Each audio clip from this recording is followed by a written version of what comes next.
ಕೇಂದ್ರ ಸಚಿವ ಹಾಗೂ ಎಲ್ಜೆಪಿ ರಾಮ್ ವಿಲಾಸ್ ಪಕ್ಷದ ಅಧ್ಯಕ್ಷ ಚಿರಾಗ್ ಪಾಸ್ವಾನ್ ಅವರು ಬಿಹಾರದ ರಾಜಕೀಯಕ್ಕೆ ಮರಳುವ ಬಗ್ಗೆ ನೀಡುತ್ತಿರುವ ಹೇಳಿಕೆಗಳು ರಾಜ್ಯದ ರಾಜಕೀಯ ವಲಯದಲ್ಲಿ ತೀವ್ರ ಸಂಚಲನವನ್ನು ಉಂಟುಮಾಡಿವೆ. ಅವರ ಪಕ್ಷ ಲೋಕ ಜನಶಕ್ತಿ ಪಾರ್ಟಿ ಅಂದರೆ ರಾಮ್ ವಿಲಾಸ್ ಎನ್ಡಿಎ ಭಾಗವಾಗಿದ್ದು ಬಿಜೆಪಿ ಮತ್ತು ಜನತಾದಳ ಯುನೈಟೆಡ್ ಜೊತೆ ಮೈತ್ರಿ ಹೊಂದಿದೆ. ಚಿರಾಗ್ ಪಾಸ್ವಾನ್ ಅವರು ಮಾಧ್ಯಮಗಳ ಜೊತೆ ಮಾತನಾಡ್ತಾ ಬಿಹಾರ ರಾಜಕೀಯವೇ ತಮ್ಮ ಕೇಂದ್ರ ಅಂತ ಸ್ಪಷ್ಟವಾಗಿ ಹೇಳಿದ್ದಾರೆ. ಪಕ್ಷದ ಆಂತರಿಕ ಒತ್ತಡ ಮತ್ತು ಸಂಸದ ಅರುಣ್ ಭಾರತಿ ಅವರಂತಹ ನಾಯಕರ ಆಗ್ರಹದ ಬಳಿಕ ಪಾಸ್ವಾನ್ ಅವರು ರಾಜ್ಯ ರಾಜಕೀಯದಲ್ಲಿ ಪಾತ್ರ ವಹಿಸೋಕೆ ಸಿದ್ಧರಾಗಿದ್ದಾರೆ. ಅರುಣ್ ಭಾರತಿ ಅವರು ಹೇಳುವಂತೆ ಚಿರಾಗ್ ಪಾಸ್ವಾನ್ ಅವರು ಪ್ರತಿ ವೇದಿಕೆಯಲ್ಲೂ ಬಿಹಾರವೇ ನನ್ನ ರಾಜಕೀಯದ ಕೇಂದ್ರ ಅಂತ ಹೇಳಿದ್ದಾರೆ. ಅವರು ಬಿಹಾರಕ್ಕೆ ಬಂದು ದೊಡ್ಡ ಪಾತ್ರವನ್ನು ವಹಿಸುವ ಬಗ್ಗೆ ಯೋಚಿಸಬೇಕು ಅಂತ ನಾವು ರಾಜ್ಯ ಕಾರ್ಯಕಾರಿ ಸಭೆಯಲ್ಲಿ ಔಪಚಾರಿಕ ಪ್ರಸ್ತಾಪವನ್ನ ನೀಡಿದ್ವಿ. ಪಕ್ಷದ ಸಮೀಕ್ಷೆ ಈ ನಿರ್ಧಾರವನ್ನ ಅಂತಿಮಗೊಳಿಸೋಕೆ ಸಹಾಯ ಮಾಡುತ್ತೆ ಅಂತ ಅವರು ತಿಳಿಸಿದ್ದಾರೆ. ಪಾಸ್ವಾನ್ ಅವರು ಮುಂಬರುವ ವಿಧಾನಸಭೆ ಚುನಾವಣೆಯಲ್ಲಿ ಸ್ಪರ್ಧಿಸುವ ಬಗ್ಗೆ ಅಧಿಕೃತವಾಗಿ ಖಚಿತಪಡಿಸದಿದ್ದರೂ ಪಕ್ಷದ ಅಂತಿಮ ನಿರ್ಧಾರಕ್ಕೆ ಬದ್ಧರಾಗಿರುವುದಾಗಿ ಒತ್ತಿ ಹೇಳಿದ್ದಾರೆ. ನಾನು ನನ್ನ ಪಕ್ಷದ ನಿರ್ಧಾರಕ್ಕೆ ಬದ್ಧನಾಗಿರ್ತೇನೆ. ಸದ್ಯಕ್ಕೆ ನಾವು ಈ ಬಗ್ಗೆ ಚರ್ಚಿಸಬೇಕಾಗಿದೆ ಅಂತ ಅವರು ಹೇಳಿದ್ದಾರೆ. ಚಿರಾಗ್ ಪಾಸ್ವಾನ್ ಅವರ ರಾಜ್ಯ ರಾಜಕೀಯಕ್ಕೆ ಮರುಪ್ರವೇಶ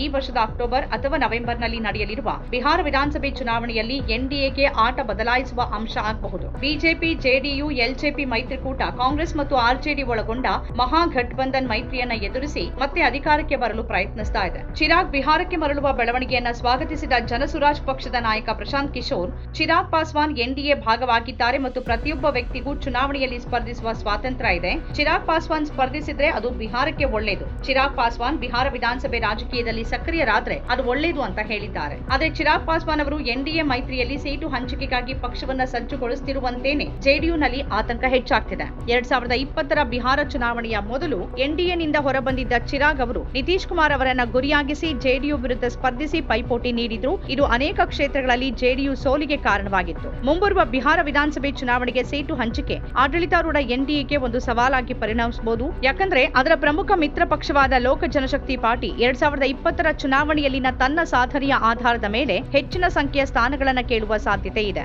ರಾಜ್ಯದ ಒಟ್ಟು 243 ಸ್ಥಾನಗಳಲ್ಲಿ ಕನಿಷ್ಠ 38 ಸ್ಥಾನಗಳಲ್ಲಿ ಎನ್ಡಿಎ ಮಿತ್ರ ಪಕ್ಷಗಳ ನಡುವೆ ಪೈಪೋಟಿ ಏರ್ಪಡಬಹುದು ಅಂತ ಅಂಕಿಅಂಶಗಳು ತೋರಿಸುತ್ತೆ. ಕೇಂದ್ರ ಆಹಾರ ಸಂರಕ್ಷಣಾ ಸಚಿವ ಚಿರಾಗ್ ಪಾಸ್ವಾನ್ ನೇತೃತ್ವದ ಎಲ್ಜೆಪಿ ಮೂಲಗಳ ಪ್ರಕಾರ 2020ರಲ್ಲಿ ತಾವು ಎನ್ಡಿಎ ಭಾಗವಾಗಿರದಿದ್ದಾಗ ಯಾವ ಕ್ಷೇತ್ರಗಳಲ್ಲಿ ತಮ್ಮ ಅಭ್ಯರ್ಥಿಗಳು ಉತ್ತಮ ಪ್ರದರ್ಶನ ನೀಡಿದ್ದಾರೋ ಮತ್ತು ಜನತಾದಳ ಯುನೈಟೆಡ್ ಹಾಗೂ ಇತರ ಮಿತ್ರ ಪಕ್ಷಗಳಿಗೆ ಹಾನಿ ಮಾಡಿದ್ರೋ ಆ ಸ್ಥಾನಗಳಲ್ಲಿ ಸ್ಪರ್ಧಿಸೋಕೆ ಪಕ್ಷ ಸಿದ್ಧ ಇದೆ. 2020ರ ಚುನಾವಣೆಯಲ್ಲಿ ಅಂದಿನ ಅವಿಭಜಿತ ಎಲ್ಜೆಪಿ 38 ಕ್ಷೇತ್ರಗಳಲ್ಲಿ 32ರಲ್ಲಿ ನಿತೀಶ್ ಕುಮಾರ್ ನೇತೃತ್ವದ ಜೆಡಿಯುಗಿಂತ ಹೆಚ್ಚು ಮತಗಳನ್ನು ಪಡೆದಿತ್ತು. ಈ 32 ಕ್ಷೇತ್ರಗಳಲ್ಲಿ ಕನಿಷ್ಠ 26ರಲ್ಲಿ ಜೆಡಿಯು ಸೋತ ಅಂತರಕ್ಕಿಂತ ಎಲ್ಜೆಪಿಗೆ ಹೆಚ್ಚು ಮತಗಳು ಬಂದಿತ್ತು. 5 ಇತರ ಕ್ಷೇತ್ರಗಳಲ್ಲಿ ಎಲ್ಜೆಪಿ 2ನೇ ಸ್ಥಾನಿಯಾಗಿತ್ತು. 2020ರ ಚುನಾವಣೆಯಲ್ಲಿ ಎಲ್ಜೆಪಿ ಎನ್ಡಿಎನಿಂದ ಹೊರಬಂದು ಏಕಾಂಗಿಯಾಗಿ ಸ್ಪರ್ಧಿಸಿತ್ತು. ನಿತೀಶ್ ಕುಮಾರ್ ಅವರೊಂದಿಗಿನ ಭಿನ್ನಾಭಿಪ್ರಾಯಗಳೇ ಇದಕ್ಕೆ ಕಾರಣ ಎನ್ನಲಾಗಿತ್ತು. ಬಿಜೆಪಿ, ಜೆಡಿಯು, ವಿಐಪಿ ಮತ್ತು ಎಚ್ಎಎಂಎಸ್ ಎನ್ಡಿಎ ಮೈತ್ರಿಯ ಭಾಗವಾಗಿ ಚುನಾವಣೆಯಲ್ಲಿ ಸ್ಪರ್ಧಿಸಿದ್ವು. ಬಿಜೆಪಿ 243 ಸ್ಥಾನಗಳಲ್ಲಿ 110ರಲ್ಲಿ ಸ್ಪರ್ಧಿಸಿ 74 ಸ್ಥಾನಗಳನ್ನು ಗೆದ್ದುಕೊಳ್ತು.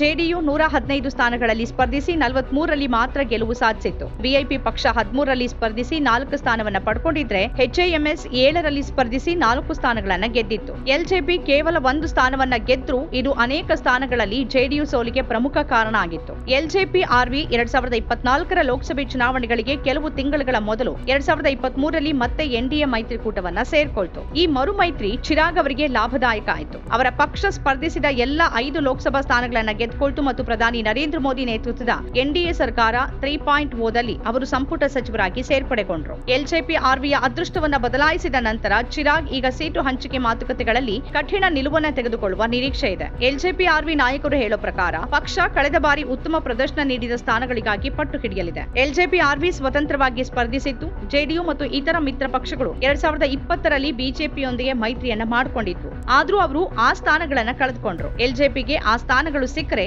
ಎನ್ಡಿಎ ವಿರೋಧ ಪಕ್ಷವನ್ನ ಸುಲಭವಾಗಿ ಸೋಲಿಸಬಹುದು ಅಂತ ಎಲ್ಜೆಪಿ ಆರ್ವಿಯ ಪ್ರಮುಖ ನಾಯಕರು ಹೇಳಿದ್ದಾರೆ. ಜೆಡಿಯು ಕೂಡ ಎಲ್ಜೆಪಿ ಆರ್ವಿಯ ನಿಲುವಿನ ಬಗ್ಗೆ ಎಚ್ಚರಿಕೆ ವಹಿಸಿದಂತೆ ಕಾಣ್ತಾ ಇದೆ. ಎಲ್ಜೆಪಿ ಆರ್ವಿ ಎನ್ಡಿಎನಲ್ಲಿರೋದ್ರಿಂದ ಮುಂಬರುವ ವಿಧಾನಸಭೆ ಚುನಾವಣೆಗೆ ಸೀಟು ಹಂಚಿಕೆ ಮೈತ್ರಿಕೂಟಕ್ಕೆ ಈ ಬಾರಿ ಹೆಚ್ಚು ಶ್ರಮದಾಯಕ ಕೆಲಸವಾಗಲಿದೆ ಅಂತ ಜೆಡಿಯು ನಾಯಕರೊಬ್ಬರು ಹೇಳಿದ್ದಾರೆ. ಹೇಳಿದ್ದಾರೆ. ಆದ್ರೂ ಅಧಿಕೃತ ಹೇಳಿಕೆಗಳಲ್ಲಿ ಜೆಡಿಯು ಎನ್ಡಿಎ ಮಿತ್ರ ಪಕ್ಷಗಳ ನಡುವಿನ ಯಾವುದೇ ಸಮಸ್ಯೆಯ ಬಗ್ಗೆ ಮಾತನಾಡುವುದನ್ನ ನಿರಾಕರಿಸುತ್ತಿರುವಂತೆ ತೋರ್ತಿದೆ. ಜೆಡಿಯು ವಕ್ತಾರ ಅಂಜುಮ್ ಆರಾ ಅವರು ಪ್ರತಿಯೊಂದು ರಾಜಕೀಯ ಪಕ್ಷ ಗರಿಷ್ಠ ಸಂಖ್ಯೆಯ ಸ್ಥಾನಗಳಲ್ಲಿ ಸ್ಪರ್ಧಿಸೋಕೆ ಬಯಸುತ್ತೆ. ಆದರೆ ನಿತೀಶ್ ಕುಮಾರ್ ಅವರ ನಾಯಕತ್ವದಲ್ಲಿ ಬಿಹಾರವನ್ನ ಅಭಿವೃದ್ಧಿ ಹೊಂದಿದ ರಾಜ್ಯವನ್ನಾಗಿ ಮಾಡೋಕೆ ಎನ್ಡಿಎ ದೃಢ ಸಂಕಲ್ಪ ಮಾಡಿದೆ. ಯಾವುದೇ ಸಂಘರ್ಷ ಇರೋದಿಲ್ಲ ಮತ್ತು ಮಿತ್ರ ಪಕ್ಷಗಳ ನಡುವೆ ತಿಳುವಳಿಕೆಯೊಂದಿಗೆ ಸೀಟು ಹಂಚಿಕೆ ನಡೆಯುತ್ತೆ ಅಂತ ಹೇಳಿದ್ದಾರೆ. ತನ್ನ ಸ್ಥಾನವನ್ನ ಬಲಪಡಿಸಿಕೊಳ್ಳೋಕೆ ಎಲ್ಜೆಪಿ-ಆರ್ವಿ ಜೂನ್ 8ರಿಂದ ಬಿಹಾರದ ವಿವಿಧ ಭಾಗಗಳಲ್ಲಿ ಸಂಕಲ್ಪ ಸಭೆಗಳನ್ನು ನಡೆಸೋಕೆ ಯೋಜಿಸಿದೆ. ಈ ಸಭೆಗಳು ರಾಜ್ಯಾದ್ಯಂತ ಪಕ್ಷದ ನೆಲೆಯನ್ನ ಬಲಪಡಿಸುತ್ತೆ ಅಂತ ಎಲ್ಜೆಪಿ-ಆರ್ವಿ ರಾಷ್ಟ್ರೀಯ ವಕ್ತಾರ ಧೀರೇಂದ್ರ ಕುಮಾರ್ ಸಿನ್ಹಾ ಹೇಳಿದ್ದಾರೆ. ಗೆಲ್ಲುವ ಸಾಮರ್ಥ್ಯವನ್ನ ಪರಿಗಣಿಸಲಾಗುವುದು. ಸೀಟು ಹಂಚಿಕೆಯಲ್ಲಿ ಸಾಮಾಜಿಕ ಸಮೀಕರಣಗಳು ಮತ್ತು ಹಿಂದಿನ ಚುನಾವಣೆಗಳ ಸಾಧನೆ ಪ್ರಮುಖ ಮಾನದಂಡಗಳಾಗಿರುತ್ತೆ ಅಂತ ಸಿನ್ಹಾ ತಿಳಿಸಿದ್ದಾರೆ. ಮೇ 16ರಂದು ನಡೆದ ಎಲ್ಜೆಪಿ-ಆರ್ವಿ ಕಾರ್ಯಕಾರಿ ಸಮಿತಿ ಸಭೆಯಲ್ಲಿ ಚಿರಾಗ್ ಅವರು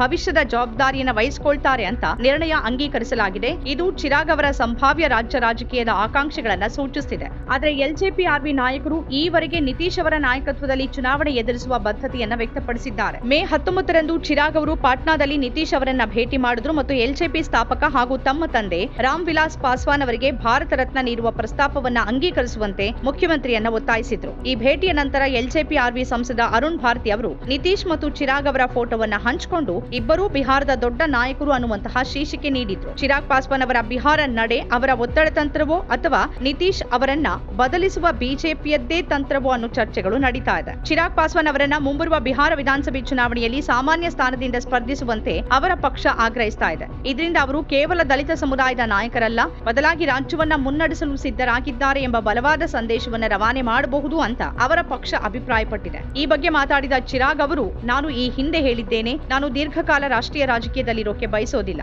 ನಾನು ರಾಜಕೀಯಕ್ಕೆ ಬಂದಿದ್ದು ಕೇವಲ ಬಿಹಾರ ಮತ್ತು ಬಿಹಾರಿಗಳಿಗಾಗಿ. ನನ್ನ ದೃಷ್ಟಿ ಯಾವಾಗಲೂ ಬಿಹಾರ ಮೊದಲು, ಬಿಹಾರಿ ಮೊದಲು ಅಂತಾನೆ ಇದೆ ಮತ್ತು ಬಿಹಾರ ಅಭಿವೃದ್ಧಿ ಹೊಂದಿದ ಇತರ ರಾಜ್ಯಗಳೊಂದಿಗೆ ಸರಿಸಮಾನವಾಗಿ ಅಭಿವೃದ್ಧಿ ಹೊಂದಬೇಕು ಅಂತ ನಾನು ಬಯಸ್ತೇನೆ ಮತ್ತು ನಾನು 3ನೇ ಬಾರಿಗೆ ಸಂಸದನಾದ ನಂತರ ದೆಹಲಿಯಲ್ಲಿ ಇದು ಸಾಧ್ಯವಾಗೋದಿಲ್ಲ ಅಂತ ಅರಿತುಕೊಂಡೆ. ನಾನು ಶೀಘ್ರದಲ್ಲೇ ಬಿಹಾರಕ್ಕೆ ಮರಳೋಕೆ ಬಯಸ್ತೀನಿ ಅಂತ ಪಕ್ಷದ ಮುಂದೆ ನನ್ನ ಆಸೆಯನ್ನ ವ್ಯಕ್ತಪಡಿಸಿದ್ದೆ ಅಂತ ಅವರು ಸೇರಿಸಿದ್ರು. ಚಿರಾಗ್ ಪಾಸ್ವಾನ್ 3 ಬಾರಿ ಸಂಸದರಾಗಿದ್ದು ಪ್ರಸ್ತುತ ಮೋದಿ ಸರ್ಕಾರದಲ್ಲಿ ಕೇಂದ್ರ ಸಚಿವರಾಗಿದ್ದಾರೆ. ಅವರು 2014 ಮತ್ತು 2019ರಲ್ಲಿ ಜಮುಯಿ ಎಸ್ಸಿ ಮೀಸಲು ಕ್ಷೇತ್ರದಿಂದ ಮತ್ತು 2024ರಲ್ಲಿ ಹಾಜಿಪುರ ಎಸ್ಸಿ ಮೀಸಲು ಕ್ಷೇತ್ರದಿಂದ ಸಂಸದರಾಗಿ ಆಯ್ಕೆಯಾಗಿದ್ದಾರೆ. 2024ರಲ್ಲಿ ಮೊದಲ ಬಾರಿಗೆ ಕೇಂದ್ರ ಸಚಿವ ಸಂಪುಟಕ್ಕೆ ಸೇರ್ಪಡೆಗೊಂಡಿದ್ದರು. ಚಿರಾಗ್ ಅವರು ಈಗ ರಾಜ್ಯ ರಾಜಕೀಯಕ್ಕೆ ಮರಳೋಕೆ ಉತ್ಸುಕರಾಗಿದ್ದಾರೆ. ಅವರ ಪಕ್ಷ ಚಿರಾಗ್ ಅವರು ವಿಧಾನಸಭೆ ಚುನಾವಣೆಯಲ್ಲಿ ಸ್ಪರ್ಧಿಸಿ ರಾಜ್ಯವನ್ನ ಮುನ್ನಡೆಸಬೇಕು ಅಂತ ಬಲವಾಗಿ ಪ್ರತಿಪಾದಿಸ್ತಾ ಇರೋದು ಅವರು ಮುಖ್ಯಮಂತ್ರಿ ಹುದ್ದೆ ಮೇಲೆ ಕಣ್ಣಿಟ್ಟಿದ್ದಾರೆ ಅನ್ನೋದನ್ನ ಸೂಚಿಸುತ್ತೆ. ಮುಖ್ಯಮಂತ್ರಿ ನಿತೀಶ್ ಕುಮಾರ್ ಅವರ ಕುಸಿಯುತ್ತಿರುವ ಜನಪ್ರಿಯತೆಯ ಹೊರತಾಗಿನೂ ಮುಂಬರುವ ಬಿಹಾರ ಚುನಾವಣೆಗಳನ್ನ